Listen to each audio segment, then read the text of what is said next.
আসসালামু আলাইকুম এভরিওয়ান। খুব সহজ একটা রেসিপি দেখে নিন, যেটা কিনা একেবারে ছোট থেকে বড় সবাই খুব মজা করে খাবে। মচমচে ঝাল এই রেসিপিটা অসাধারণ লাগে খেতে।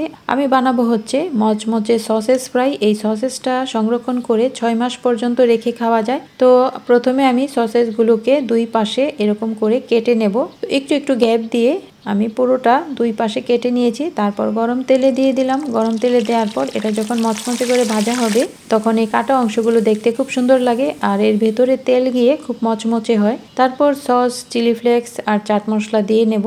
আর সবশেষে দিয়ে দেব একটা কাঠি। কাঠিতে গেঁথে নিলে কাঠিতে ধরে ধরে বাচ্চারা খুব মজা করে খাবে। আর যেহেতু এটা চিকেনের তৈরি, এটা খেতে যেমন সুস্বাদু, পুষ্টিকরও বটে। আর বাচ্চারা যদি ঝাল খেতে পছন্দ না করে বা খেতে না পারে, সেক্ষেত্রে চিলি ফ্লেক্সটা বাদ দেবেন। আর এই সসেসের রেসিপিটা আমি আগে এক সময় করে দেখিয়েছিলাম। যদি কারো লাগে কমেন্ট বক্সে লিংক দেওয়া থাকবে, প্রয়োজনে দেখে নেবেন। মচমচে এই সসেস ফ্রাইগুলো খেতে অসম্ভব মজা হয়। আর ডিপে যদি আপনি সংরক্ষণ করে রাখেন, যে কোনো সময় ডিপ থেকে বের করে এভাবে মচমচে করে ভেজে খেতে পারেন, হটডগ বানিয়ে খেতে পারেন।